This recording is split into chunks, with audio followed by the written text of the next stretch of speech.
October 14, 1878. A hard frost had laid its silver hand over the Dakota Territory, turning the dead grass to brittle lace and making the iron pump handle ache with cold. Inside the mission orphanage for wayward children, Susanna Thorne polished the brass knob of the front door, her knuckles red and raw from the lye soap. The rag in her hand was thin, the motion a familiar circle she had performed every morning for 10 of her 18 years. The metal was frigid, leaching the warmth from her skin, but she kept rubbing, back and forth, because it was a task that had a beginning and an end. What came after the end was a silence she did not yet wish to contemplate. Her breath plumed in the cold air of the entryway. She was a woman now, by the measure of the calendar, and therefore no longer a ward of the church. Pastor Davies had made that clear the Sunday prior, his voice more like the closing of a ledger than a benediction. Today, she was to be given a single dollar, a loaf of bread, and a push out this very door. Some doors you open, and some doors are closed behind you forever. She finished her work, the brass gleaming with a cold, impersonal light. It did not care who polished it. It would be polished again tomorrow by another girl with red knuckles. Susanna straightened her thin woolen dress, the grey fabric worn smooth over the knees and elbows. She possessed nothing else, save for the clothes on her back and a single, perfectly smooth river stone she kept in her pocket. It was the only thing she had of her mother, a cool, solid weight against her thigh. She went not to her cot but to the small kitchen, where the cook, a woman whose face was permanently soured by the smell of boiling turnips, was already slamming pots. Susanna did not ask for breakfast. She took the small, cloth-wrapped parcel from the pantry shelf where it had been left for her. The bread. Her dollar was likely with the pastor. She did not want to see him, did not want to hear the final, hollow words of dismissal. Therefore, she thought to simply walk out, to leave the dollar behind. It felt like a cleaner break. But the world outside cost money. Even a moment's rest cost something. So she waited, standing by the door she had just polished, a ghost in her own life. She did not have to wait long. Pastor Davies emerged from his study, his face a mask of pinched piety. He was a man who believed suffering was a currency that purchased grace, but he preferred to see it paid by others. He held out the silver dollar, not meeting her eyes. "The Lord provides, Susanna. And the world has need of strong backs." It was not a blessing but a transaction.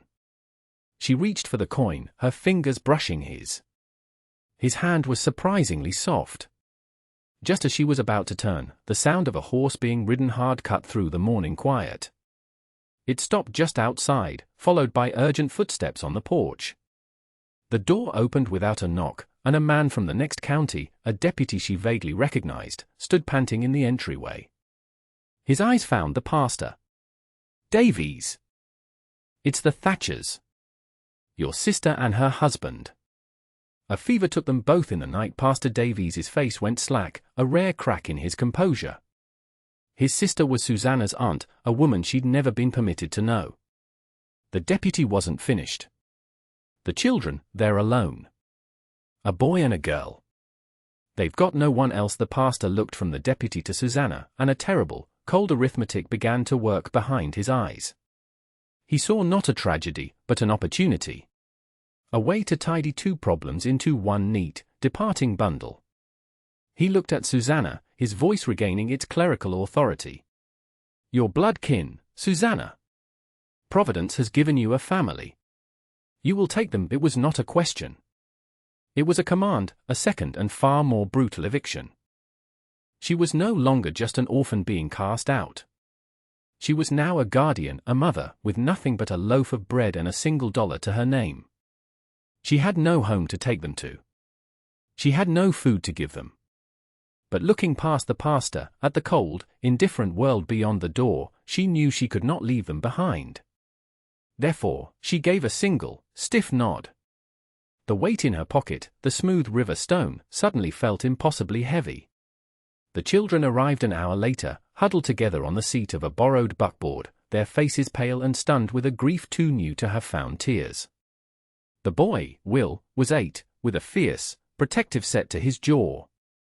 The girl, Nettie, was 7, and she hid behind her brother, her eyes wide and dark in a small, smudged face. They wore clothes that were clean but ill-fitting, their worldly possessions tied up in a single flour sack. Pastor Davies presided over the transfer as if it were a church service, his words full of false solemnity. "They are your charge now, Susanna. Your sacred duty." He pressed the flour sack into her hands, its meager weight a mockery of his pronouncement. He did not offer another dollar, nor another loaf of bread. His charity had found its limit. Susanna looked at the two small faces before her. They were strangers, their features a faint, unsettling echo of a family she could not remember. They stared back at her, not with hope, but with the same weary apprehension she felt in her own bones. They were all orphans together now. She took each of them by the hand. Will's hand was tense, ready to pull away. Nettie's was small and cold as a winter stone. "Come," she said. It was the only word she could manage. She did not look back at the orphanage, at the polished brass knob or the sour-faced cook or the man who had just sentenced 3 people to a slow death from starvation or exposure. She walked them down the dusty road, away from the small, cruel town of redemption. For the first mile, none of them spoke. The silence was a thin blanket over their shared shock. Will's gaze was fixed on the horizon, as if he could outstare the wilderness that waited for them. Nettie's eyes were on the ground, counting the cracks in the dry earth. Susanna's mind was a frantic whir. Where could they go? What could they do? The dollar in her pocket was a joke. It might buy them a night in a boarding house, but then what? The bread would be gone by morning.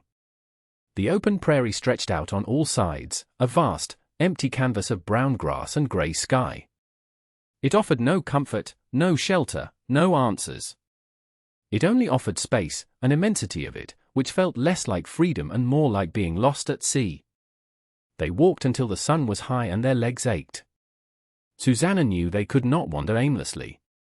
They needed water, and they needed a place to hide from the wind that was beginning to pick up, carrying the first real bite of winter. She remembered a creek, a few miles east of the town, a place the orphanage boys were forbidden to go. It was said to be on land owned by a man named Pritchard, a man who owned most of the county, but it was wild and unfenced. She turned them off the main road, following a barely there game trail through the tall, whispering grass. Nettie stumbled, and for the first time, a small whimper escaped her lips.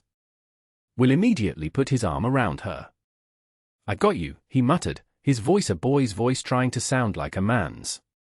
Susanna's heart constricted. She stopped and knelt, breaking off a piece of the bread. She gave a portion to each of them. They ate it ravenously, without a word of thanks, their hunger too sharp for manners. She ate a small piece herself, chewing it slowly, making it last. It tasted of dust and fear. They reached the creek by late afternoon.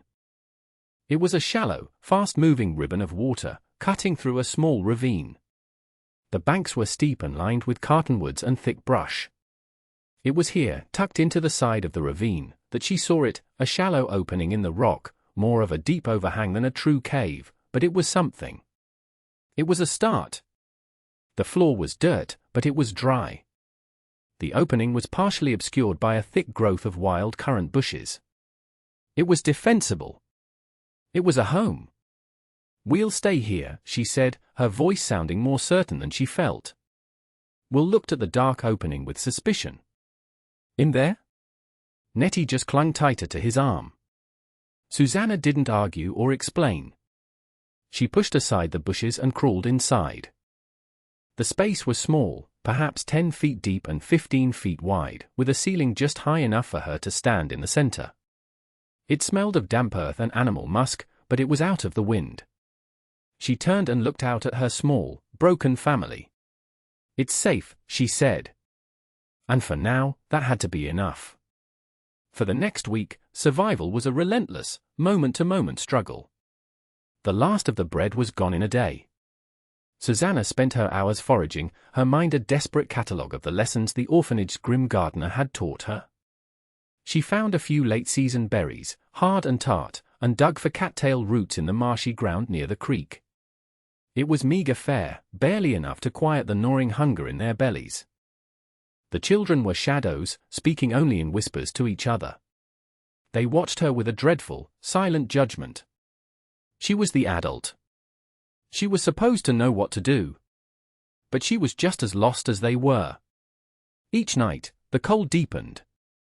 They huddled together in the back of the cave, their bodies sharing a desperate, insufficient warmth. Susanna would lie awake long after the children had succumbed to an exhausted sleep, listening to the cry of a distant coyote and the rustling of unseen things in the dark. The fear was a physical presence, a cold knot in her stomach that the cattail roots could not touch. She knew this was not sustainable. Foraging would not see them through the winter. The berries would soon be gone, and the ground would freeze too hard for digging. They needed a real source of food. They needed protein. They needed a miracle. The creek was their only hope. She watched it every day, seeing the flash of small fish in the clear, cold water. But they were too fast to catch by hand, and she had no hook or line. The dollar was still tucked away, a useless talisman. The nearest town was a day's walk, and she could not leave the children. Even if she went, what could she buy? A few hooks? A bit of twine? It would be a temporary fix, not a solution. Her mind kept circling back to a page in a book she had once been allowed to read, a book about native tribes and their ways. It described a weir, a simple fence of sticks driven into the creek bed to guide fish into a trap. A fish dam. It seemed impossible. The creek was swift, the rocks were heavy, and she was just one person. But the image of it, the simple, brilliant logic of it, took root in her mind. It was a structure, a plan. It was the opposite of wandering and starving. The work was brutal, harder than anything she had ever done. She spent the first day just hauling rocks from the creek bed, her hands and feet numb from the icy water. She piled them to form the foundation of 2 walls, extending from either bank and converging downstream in a narrow V shape. The current fought her every step of the way, trying to pull the stones from her grasp. Will and Nettie watched from the bank, their silence a heavy weight. They were too small to help with the heavy stones, and too scared to venture far from the cave. By the end of the first day, she had only a low, unstable wall of rocks to show for her efforts. Her back screamed in protest, and her hands were cut and bleeding. Doubt, cold and sharp as the water, seeped into her. This was a fool's errand, the desperate fantasy of a starving girl. She collapsed on the bank, shivering, wrapping her arms around herself. She had promised them safety, but she was leading them to their deaths. Just as she was about to give in to the despair, Nettie came and sat beside her. The little girl didn't speak. She just reached out a small, chapped hand and placed it on Susanna's arm. It was a gesture of such simple, profound trust that it felt like a physical blow. It was not pity. It was a statement. We are here. You are here. We are together. Susanna looked at the child's face, then at Will, who stood a few feet away, watching them both. She saw their hunger, their fear, but she also saw something else, a flicker of hope they were placing entirely in her. They believed she could do it. Therefore, she had to believe it, too. She took a deep breath, the cold air burning her lungs. She would not fail them. The next morning, she was back in the water before the sun had fully risen. She worked with a silent, methodical fury, her movements economical and precise. She found a new resolve, a deep, quiet anger at the world that had thrown them away. This dam was her answer. It was her refusal to be erased. She began to weave a screen of willow branches between the stakes she drove into the creek bed behind the rock walls. The weaving was slow, tedious work. Her fingers, already raw, became a mess of scrapes and splinters. She worked until her arms felt like lead and her vision blurred with exhaustion. Each day, the structure grew, a strange, rustic fence rising from the water. It began to look like something real. Will started to help, gathering branches from the shore and dragging them to the water's edge. He never asked what she was doing. He just watched, and learned, and helped. His silent assistance was more encouraging than any words could have been. One afternoon, as she was wrestling a heavy log into place, she felt a presence. She looked up and saw a man standing on the opposite bank. He was old, with a weathered face and a long, grey beard. He wore buckskins and carried no rifle, only a walking stick. He watched her for a long time, his expression unreadable. Susanna's heart pounded. She thought he must be one of Pritchard's men, come to run them off the land. She stood her ground, placing herself between him and the cave. The man simply continued to watch. He observed the dam, his eyes tracing its construction with a practiced gaze. He looked at the children huddled on the bank. Then, without a word, he turned and walked away, disappearing back into the trees. She saw him again 2 days later. He was in the same spot, watching. This time, when he left, she found something on the riverbank where he had been standing, a coil of thick, sturdy rope and a small, well-honed hatchet. There was no note. There was no explanation. It was a gift, freely given, from one silent observer to another. The hatchet changed everything. It allowed her to cut thicker, straighter stakes and drive them deeper into the substrate of the creek. The rope allowed her to bind them together, to create a structure that could withstand the full force of the current. The anonymous gift was a sign. It was a recognition of her labor. Someone else saw what she was trying to build. Someone else believed it could be done. The dam was no longer just her idea, it was a shared reality. With the new tools, the final part of the weir came together quickly. At the narrow point of the V, she constructed a small, enclosed trap, a box made of tightly woven branches with an opening that was easy for fish to enter but difficult for them to find their way out of. The day she finished, she stood back and looked at her creation. It was ugly and imperfect, a crude thing of stone and wood, but it was the most beautiful thing she had ever made. It was a testament to her will. Now, all they could do was wait. That first night was agonizing. Every sound from the creek made her jump. What if it didn't work? What if the current washed it all away? What if there were no fish? She lay in the dark, the children sleeping beside her, and clutched the smooth stone in her pocket. It was a prayer to a God she no longer trusted.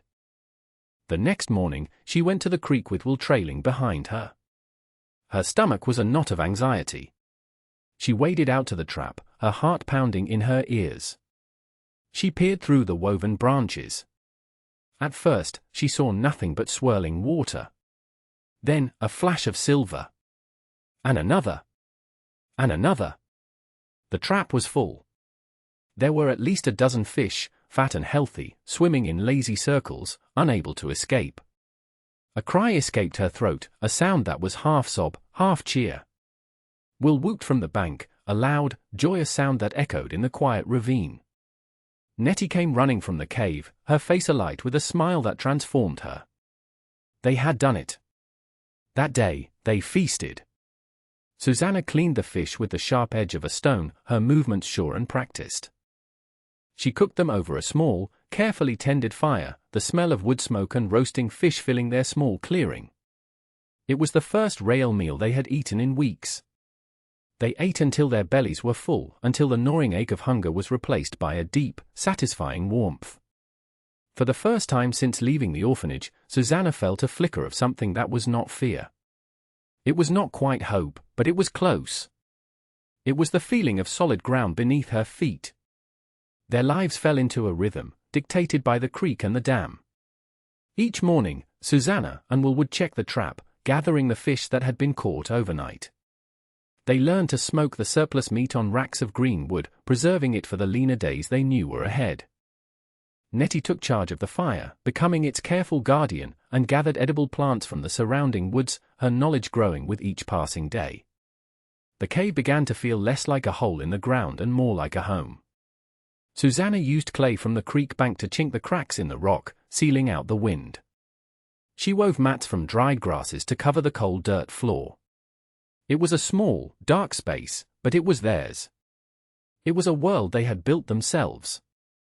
The children began to change. The haunted, fearful look in their eyes was slowly replaced by a quiet confidence. Will grew taller, his shoulders broadening with the work of hauling wood and stone. He spoke more, his voice losing its childish pitch. Nettie, who had once hidden behind her brother, now explored the ravine on her own, her laughter echoing off the rock walls. They were no longer just survivors. They were inhabitants. One afternoon, as a light snow began to fall, the first of the season, a man on horseback appeared at the top of the ravine.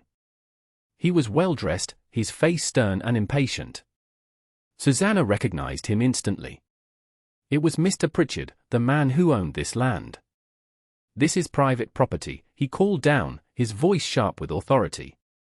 "You are trespassing. I want you gone by morning." Susanna felt a cold dread wash over her, colder than the falling snow. They had built a life here, pulled it from the mud and the water with their bare hands. He would undo it all with a single word. She looked at the dam, at the smoking fire, at the children who now stood silently behind her. She had not come this far to be brushed aside like a stray dog. She did not shout or plead. She simply looked up at him, her gaze level and unwavering. "No," she said. The word was quiet, but it carried the weight of every stone she had lifted, every branch she had woven. Mr. Pritchard seemed taken aback by her defiance. He sputtered, "I will have the sheriff remove you, then you will have to," she replied, and turned her back on him, returning to the fire. It was a bluff, a desperate gamble, but it was all she had. The sheriff did not come the next day, or the day after. Pritchard, it seemed, was a man who preferred threats to action, especially when it involved a long ride in the first snows of winter. But his presence lingered over them, a promise of future trouble. The encounter solidified Susanna's resolve. This small patch of earth was theirs by right of labor, by right of survival. She would not give it up without a fight. The old trapper, Abel, began to visit more frequently. He never came to the cave itself, but would leave things for them on the trail, a bundle of cured hides that they could use for blankets and warmer clothes, a small tin of salt, a handful of dried apples. He never stayed to be thanked. His gifts were a silent conversation, a steady affirmation of their right to be there. One evening, as a blizzard raged outside, trapping them in the warm, smoky dark of the cave, Will spoke up. "Are we going to stay here forever?" Susanna looked at him, then at Nettie, who was tracing patterns on the dirt floor.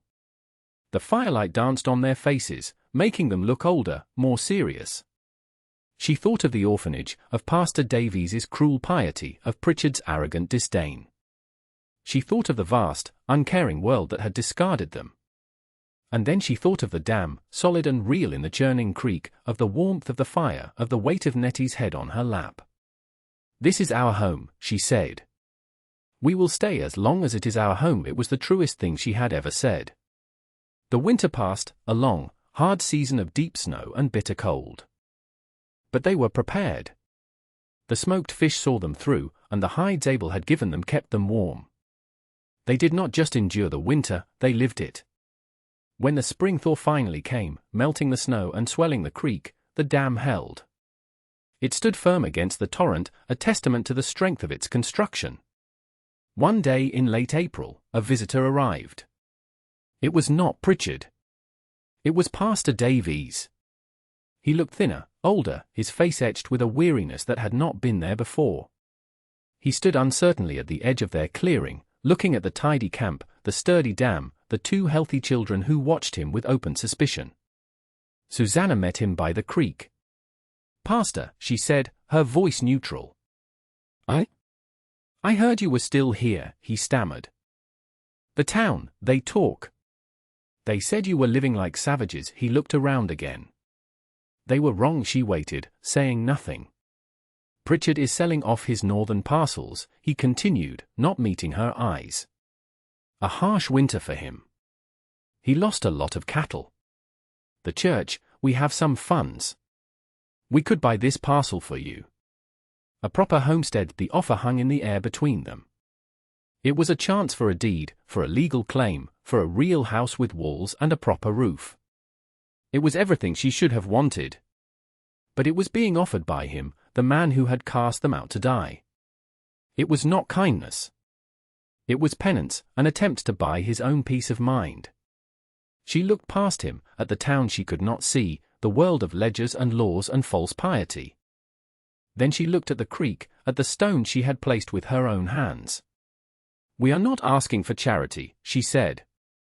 "We built this. I am not asking for forgiveness," he replied, his voice barely a whisper.